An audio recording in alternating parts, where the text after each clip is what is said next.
that wall of air, and then you start going backwards and you say, "Raw, maybe I shouldn't have done that." But we know if we have a few more trucks working together, we saw that outside line make some progress. Michael Waltrip was leading the charge. He had gotten all the way up to the 2nd spot, but then drifted back. So you're going to need help. Now the line works its way around Norm Benning in the 57.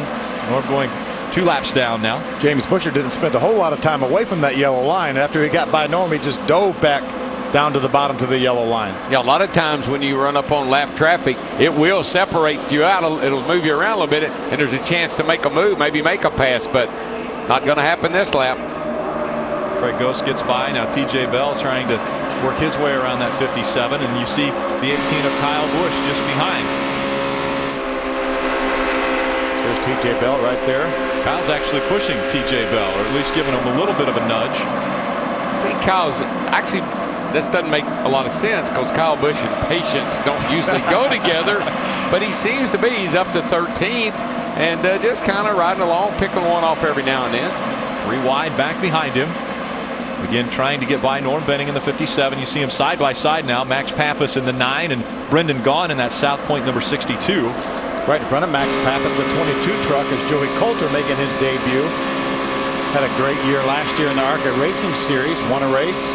Justin Lofton there was a former champion a couple years ago in the ARCA Racing Series. And again, you can see how well these things are handling because they can go 2 and 3 wide and they don't move all over the place like they did last year. There's a 99 of Chad McCumbee. You see left of your screen coming down pit road. This is a little bit early, guys. Only 24 laps into this race. We talked about these guys being able to go at least 30 or 32. Problems. The hard left-hand turn. There he goes. Goes behind the wall. Oh, Justin Marks is going to have problems as well. The hood pin on the left side is out, and because of the violent air that is getting, it's starting to tear the rest of the hood apart. Yeah, he's going to have to come in. He'll have to come to pit road right here. Yeah, here he is. He's got to be very, very careful and watch his speed. He's got to be down before he gets to that first speed line here. Just about 5 or 6 more truck lengths. Right there. The pin, I'm not sure like the pin's out. I think that whatever it's mounted to, the brace that it's mounted to is broken.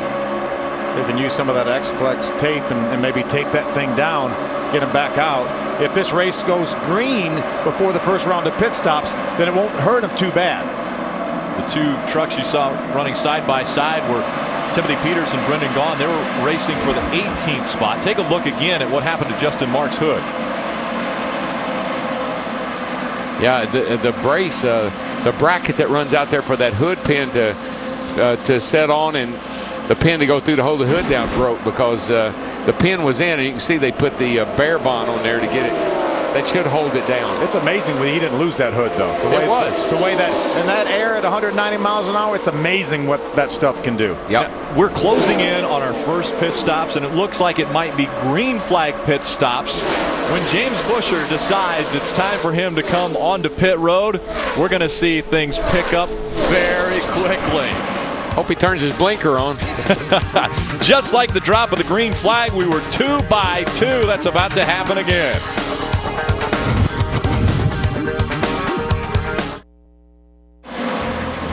Aerial coverage provided by Goodyear. Everything we've learned making tires that help save gas and pinch pennies inspires what we roll into yours.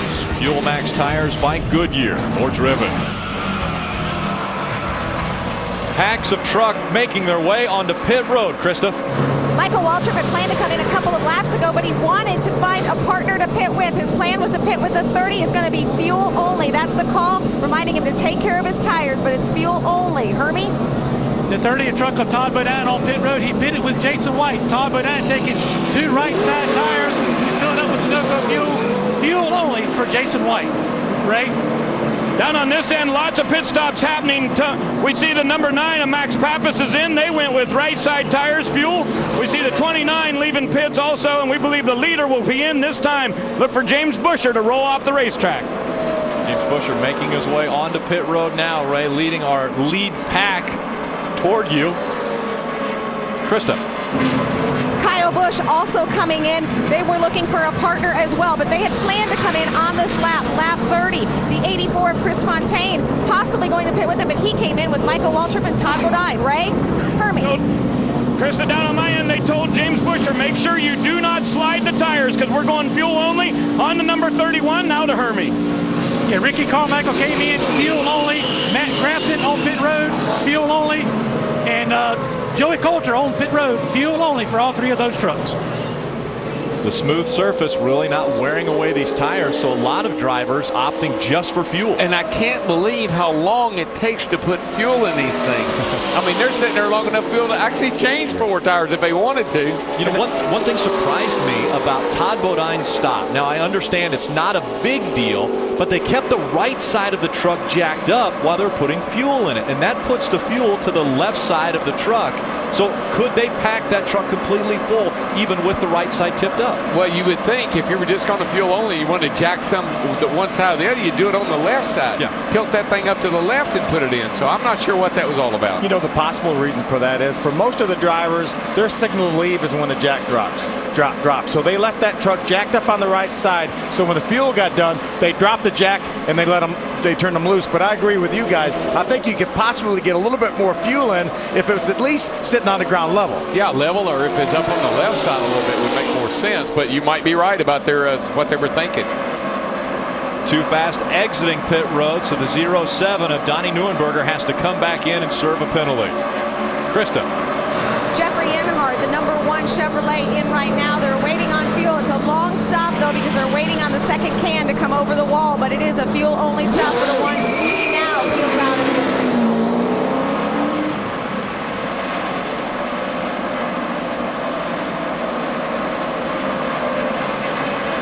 Brendan Gaughan, we see that 62 South Point Toyota Tundra now driving for the Germain Racing team. Working his way, trying to find a pack to run with. Jason White leading this pack right here. Jason's being shown right now in the 5th position. Remember, this is still holding on to the top spot. That 23 truck of Jason White looks a lot like it did last year, but this is a brand new team formed by the Virginia Lottery winner, Joe Donnett, and what a great showing for the first time out. Yeah, what I'm interested to see here is if this big group can chase down those 4 guys up ahead of them up there. This lead crowd right here looks like this group right here, the second group, is able to inch closer and closer, and before too long, everybody's going to be back in a single file again. But what happens when they get there? Do you think someone will take that chance and go to the outside and try to get the lead? It'll be the best time because you'll have momentum. This is the most momentum you're going to have. I think so. That may be the thing. When you draft up to them, if you maybe went to the outside with the head of steam, you might be able to make a run on them, but I'm just not sure. It looks like everybody's happy riding on the bottom right now. Again, out in front, James Busher, Ricky Carmichael, Kyle Busch, Austin Dillon, and Jason White, according to our scoring monitor. That's your top 5. That's the pack we're looking at right now on the screen. Remember, you guys were talking about Kyle Busch and not really making many moves and being very patient. Well, he's running 3rd right now. So maybe the biggest move was on pit road. He made his move on pit road. See, that's what smart drivers do. Okay, I got a pretty good truck. Okay, I'm in a pretty good position. I got a good pit crew. Use all those elements. Don't just try to do it all yourself. Don't try to do it all as a driver. Use the pit crew to get track position. Use that fast truck to get in a position, and that's what he did.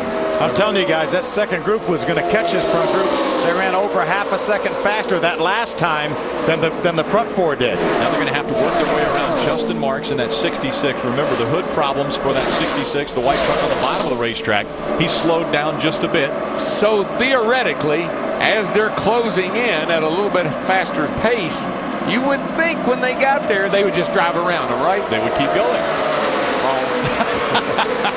You think they're going to show patience once again and tack to the back? I think their tongue's hanging out right now. They're going to be saying, "Woo, man, I'm glad I caught those guys." Look how quick they're catching. Look at Jason White, how quick he's catching the truck. And spotters right now are going to be telling, for example, Austin Dillon, hey, that pack is coming quickly behind you. Will he duck in behind? He stays out. It looks as though Jason White's going to see if this pack will keep going. And as soon as I say it, he drops right in line. I think when you get there, you just hit a wall of air. And obviously, we don't see it. But when you're out there in the vehicle, you feel it. So when you get there, you hit that wall of air, you stall out. I think Jason had designs on maybe jumping to the outside and seeing if that momentum would take him by those 4 trucks. But as Darrell said, when he got close to the back of that truck that was running 4th, Austin Dillon, he said, I'm not so sure this is going to work. Well, and the other possibility is to get hung out. I mean, Yeah. if Jason White would have said, I think we can make our move and go by him, and the truck right behind him with Todd Bodine ducks in, well, then Jason White's a sitting duck. Until it is important. Right now, you're just, again, we're thinking about strategy. So right now, it's not all that important to dive out there and take a chance on losing some spots. I say you just go to school. You kind of try to figure out, if I did dive out, is there anybody going to go with me? I don't know if these guys talk to each other on the radio. Oh, trouble! Man. Into the wall. Keep coming, keep coming, keep coming. Hard impact. Tosses out, Joey Coulter in the 22 truck. That Chevy Silverado into the wall hard. Joey Coulter. Blew a tire, Harold. Yeah, he blew a tire. Let me get out of the racetrack. You're okay, you're okay. Come on, everybody sees you. They're all bringing it back down. They're all backing down. Yeah, that thing took it blew a tire right, dead right. Thank goodness for those safer barriers. Can you believe that, Phil? If they can hit those walls today like they do and just come on in and we heard Joey. It didn't even knock the breath out of him. Didn't knock the breath out of anything. So our first caution, amazingly coming out on lap 37 of the 100 scheduled. James Busher still holding on to that top spot. Let's look back at what just took place. And lucky for everybody right in the else. Screen, that's the black number 22. Timothy Peters is 17 right behind him. The timing was absolutely perfect. It just blew. He got out of the way. Timothy Peters was able just to keep his line and drive right on by. Here's another view. You see the piece of rubber fly around, undoubtedly ran over something. We really haven't had any tire issues whatsoever here. Goodyear brought such a great tire. That's why these guys haven't had to change them. Yeah, and 30-odd laps. That we've seen guys run them 100 laps down here, so that's obviously cut it down. Limping back to pit road and into the garage will be the 22 of Joey Coulter. His evening ending not the way he wanted it to.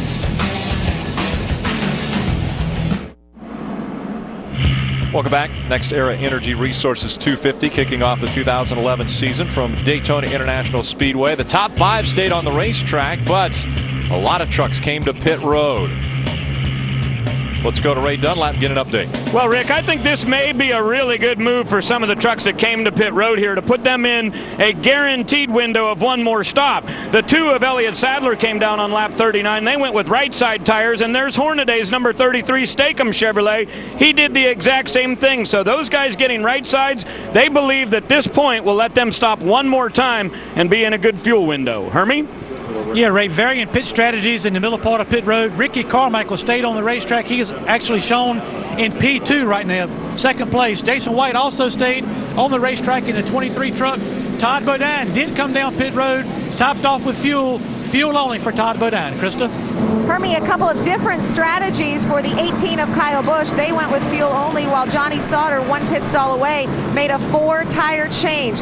Joe Scheer Jr. telling Johnny, we're good, we're okay. Johnny just a little bit up on the chip on the radio. It was a little bit longer stop than they wanted. They had a lightning fast stop, their first one. I wouldn't want to put fuel in right now. As long as it's taking to fuel the truck, if you can get fuel in it now, if you do have to stop again, maybe you won't have to, and it would happen to be under green, you could get in and out of the pits a little bit quicker if you didn't have to sit there and put a whole 2 cans of gas in it. Varying strategies. Closing in on the midway point of our first race. Stay with us here on Speed.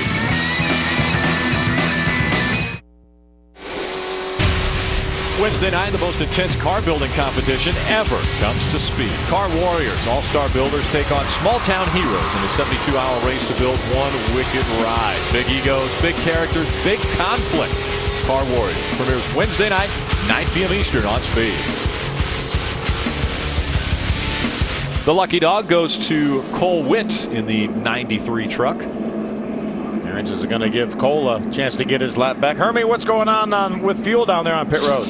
Well, DW has mentioned a couple times about the length of time it's taken to fuel these trucks on pit road. Well, some of our fans may not know NASCAR has mandated a new fueling system and dry brake system on these fuel cans. Now, I talked to some of the fuel men down here on pit road. Here's why it's taking so long. First of all, it takes about 7 seconds to dump a full can of fuel into these trucks. The old system last year, 5 seconds, so you lose 2 seconds per can. But they're also telling me the reason it's taking longer, is you got a lot less room for error when you're switching the cans into transition. This is such a big unit that you put in the side of the truck. They're losing an extra couple seconds getting this can, the second can in to top the truck off with fuel. So they eliminated the catch can, but they're taking a little bit longer to fuel these trucks on pit road, guys.